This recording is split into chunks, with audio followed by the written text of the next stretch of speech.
ஆண்டவர் இயேசுவின் சிறுமந்தையே, எங்கள் ஆற்காட்டுத்தரன் திருச்சபையே.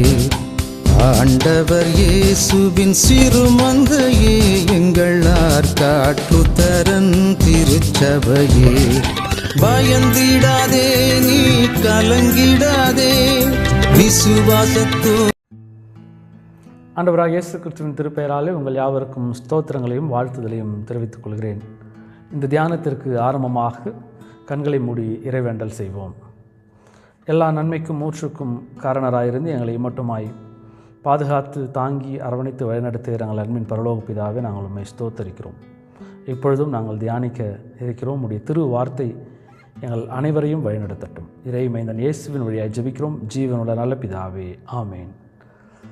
மீண்டுமாக உங்கள் யாவருக்கும் ஆண்டவராக இயேசு கிறிஸ்துவின் திருப்பெயராலே ஸ்தோத்திரங்களையும் வாழ்த்துதலையும் தெரிவித்துக் கொள்கிறேன். இந்த வாய்ப்பினை கொடுத்த எங்களுடைய திருச்சபையின் தலைவர்கள் அனைவருக்கும் ஸ்தோத்திரங்களை தெரிவித்துக் கொள்கிறேன்.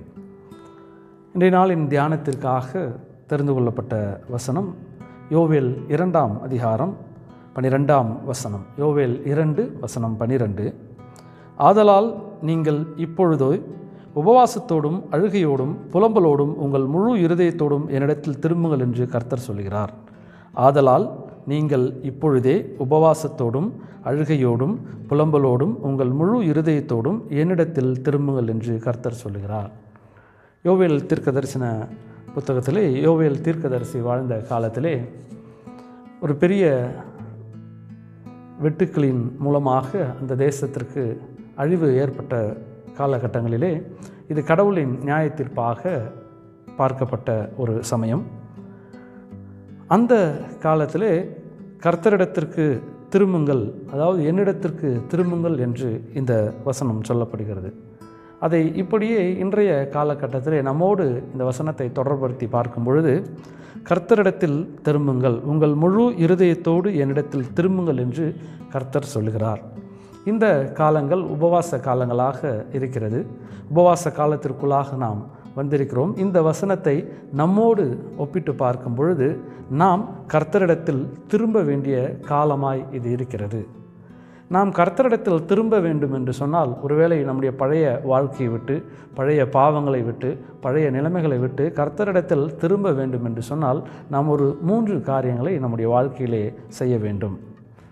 முதலாவது, நாம் கர்த்தரிடத்தில் திரும்ப நாம் என்ன செய்ய வேண்டும் என்று சொன்னால் மனம் திரும்ப வேண்டும். மனம் திரும்புங்கள். நினிவேவின் மக்களை நாம் இதோடு தொடர்படுத்தி பார்க்கும் பொழுது, யோனா தீர்க்கதரிசி நினிவேவின் மக்களுக்கு, நீங்கள் செய்கிறது பாவம், கடவுள் உங்களை அழிக்கப் போகிறார் என்று சொன்னார். அப்படி சொல்லும் பொழுது அவர்கள் மனம் திரும்பினார்கள். மனம் திரும்பினார்கள் என்று சொன்னால் சாதாரணமான மனம் திரும்புதல் அல்ல.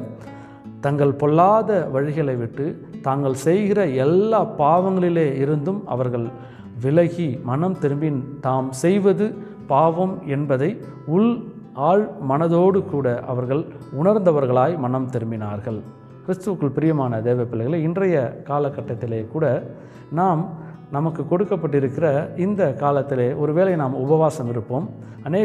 அநேக நிலைகளிலே உபவாசங்கள் இருப்பார்கள். ஒருவேளை அசைவ விருந்துகளை வெறுத்து நாம் உபவாசம் இருப்போம், அல்லது ஒவ்வொரு வாரமும் ஜெபித்து உபவாசம் இருப்போம்.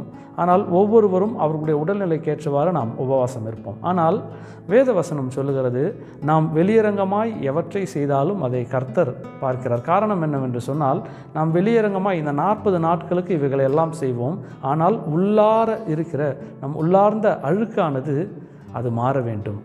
நம் மனமாற்றம் என்பது உள்ளுக்குள்ளாக இந்த மனமாற்றம் இருக்க வேண்டும். நம்முடைய மனம் திரும்புதல் எப்படி இருக்க வேண்டும் என்று சொன்னால், இந்த 40 நாட்கள் மாத்திரமல்ல, இது முடிந்த பிறகு நாம் மீண்டும் பழைய வாழ்க்கைக்கு செல்லக்கூடாது, இது மாற வேண்டும் என்று சொல்லி இந்த பகுதி சொல்லுகிறது. நினிவேவின் மக்கள் அப்படியே எல்லாவற்றையும் விட்டு தாங்கள் வாழ்ந்த பழைய வாழ்க்கையை விட்டுவிட்டு அவர்கள் கர்த்தரிடத்திற்கு மனம் திரும்பினார்கள். கிறிஸ்துவுக்குள் பிரியமானவர்களே, நாமும் நம்முடைய பழைய வாழ்க்கையில் ஒருவேளை கடவுளுக்கு பிரியமில்லாத எவ்வித செயல்களை நாம் செய்திருந்தாலும் அவற்றை எல்லாவற்றையும் விட்டுவிட்டு மனம் திரும்ப இந்த உபவாச காலங்கள் நமக்கு பயன்படுகிறது. இரண்டாவதாக, மண்டியிடுங்கள். நினிவேவின் மக்களை நாம் பார்க்கும் பொழுது அவர்கள் மனம் திரும்பினார்கள். மனம் திரும்பினதோ மட்டுமல்ல, ரட்டுடுத்தி கொண்டு சாம்பலிலே அமர்ந்து கடவுளிடத்தில் தங்களை ஒப்படைத்தார்கள், மன்றாடுகிறார்கள். ஆண்டவரே, எங்களை நீர் பாதுகாரும், எங்களுக்கு நாங்கள் செய்த தவறை உணர்ந்து உம்மிடத்தில் வருகிறோம், எங்களுக்கு வேண்டிய ஆண்டவரே ஆறுதல்களை நீர் தர வேண்டும், எங்களுக்கு விடுதலையை தர வேண்டும், எங்களுக்கு யாரும் இல்லை என்று சொல்லி தங்களை கடவுள் முன்பதாக ஒப்பிடுகிறார்கள். முழுவதுமாய் ஒப்பிட்டார்கள், சரணடைந்து விட்டார்கள் என்று கூட சொல்லலாம். அன்னாளை பார்க்கும் பொழுது அன்னாள் ஜெபித்து அழுகையோடு கிளேசமுள்ள ஸ்திரீ என்று சொல்லி அங்கே சொல்லப்படுகிறது. அவள் என்ன பண்ணுறா, தனக்கு ஒரு தேவை இருக்கிறது என்று சொல்லி தன்னை முழுவதுமாக கடவுளிடத்தில் ஒப்பு கொடுத்தாள். அதே போல் நாமும் இந்த 40 நாட்கள் இருக்கும் பொழுது நம்மை முழுமையாய் கடவுளிடத்திலே ஒப்பிட வேண்டும். அதை எப்படி நமக்கு ஒப்பு கொடுக்க வேண்டும் என்று சொன்னால், நாம் மண்டியிட்டு நம்மை ஒப்பு கொடுக்க வேண்டும். இரவும் பகலும் தானியேலை போல 3 வேளைகளிலேயும் ஜெபிக்கிறவர்களாக இருக்க வேண்டும். அந்த ஜெப சிந்தனையோடு நாம் கடவுளோடு கூட நாம் செல்லும் பொழுது கடவுள் என்ன செய்கிறார், நம்முடைய மன்றாட்டுதலை கேட்கிறவராக காணப்படுகிறார். மன்றாட்டுதலை கேட்டு எப்படி நினிவேவின் மக்களுக்கு விடுதலையை கொடுத்தாரோ அதே போல விடுதலையை நமக்கு கொடுக்கிறவராய் காணப்படுகிறார். 3ஆவதாக மறுரூபமாக வேண்டும். முதலாவது மனம் திரும்ப வேண்டும், 2வது மண்டியிட வேண்டும், 3ஆவதாக நாம் மறுரூபமாக வேண்டும். காரணம் என்னவென்று சொன்னால், கடவுளிடம் திரும்புவதற்கு நாம் பேக் டு காட், அதாவது கடவுளிடம் திரும்ப வேண்டும் என்று சொன்னால் நாம் கடவுளோடு கூட மறுரூபமாக வேண்டும், புதியவர்களாய் மாற்றப்பட வேண்டும். நினிவேவின் மக்களை நாம் பார்க்கும் பொழுது அவர்கள் ஒரு பொல்லாத வழியில் இருந்தார்கள், பாவ வாழ்க்கையில் இருந்தார்கள். யோனாவின் மூலமாக சொல்லப்பட்ட பிறகு மனம் மாறினார்கள். மனம் மாறின பிறகு மட்டுமல்ல, கடவுளோடு மண்டியிட்டு ஒரு புதிய மறுரூபமாகுதலை பெற்றுக்கொண்டார்கள், ஒரு புதிய வாழ்வை அவர்கள் பெற்றுக்கொண்டார்கள். இனி இந்த மக்கள் தங்களுடைய தவறுகளை உணர்ந்து விட்டார்கள், இவர்களை நான் அழிக்கப் போவதில்லை என்று சொல்லி கடவுள் சொல்கிறார். அப்போ நாமும் நம்முடைய தவறுகளை, பாவங்களை ஜெபத்தின் மூலமாக, உபவாசத்தின் மூலமாக கடவுளுக்கு அறிக்கையிடும் பொழுது நாமும் கடவுளுக்குள்ளாக புதிய மனிதர்களாக மாற்றப்படுகிறோம். ஆகவே கிறிஸ்துவுக்குள் பிரியமான தேவ பிள்ளைகளே, கடவுள் நம்மை திரும்ப அழைக்கின்றார். மீண்டுமாக இந்த வசனத்திலே சொன்ன வண்ணமாக உங்களுடைய இருதயத்தோடு, உங்களுடைய முழு இருதயத்தோடு என்னிடத்தில் திரும்புங்கள் என்று சொன்னது போல முழுமையான அன்போடு நாம் கடவுளிடம் திரும்பி வரும் பொழுது நிச்சயமாகவே நித்திய ஜீவனை தேவன் நமக்கு கொடுக்க சித்தமுள்ளவராய் காணப்படுகிறார். தேவன் தாமே நம்மை ஆசீர்வதித்து பாதுகாத்து வழிநடத்துவாராக. கண்களை மூடி இறைவேண்டல் செய்வோம். எல்லா நன்மைக்கும் மூச்சுக்கும் காரணராக இருக்கிற எங்கள் அன்பின் பரலோக பிதாவே, நாங்கள் உம்மை ஸ்தோத்தரிக்கிறோம், உம்மை துதிக்கிறோம்.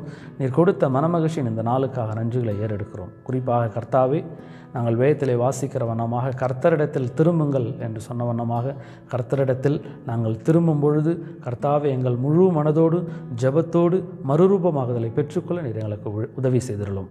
தூய ஆவியானவர் எங்களை முன்னின்று வழிநடத்தும், பாதுகாத்து கொள்ளும். இறைமைந்தன் இயேசுவின் வழியாக ஜெபிக்கிறோம் எங்கள் ஜீவனுள்ள நல்ல பிதாவே, ஆமேன். நம்முடைய ஆண்டவராகிய இயேசு கிறிஸ்துவின் கிருபையும் பிதாவாகிய தேவனுடைய அன்பும் பரிசுத்த ஆவியின் ஐக்கியம் இடத்திலும் நம் அனைவரோடும் கூட இன்றும் என்றும் சதாகாலம் இருந்து பாதுகாத்து வழிநடத்துவாராக. ஆமேன்.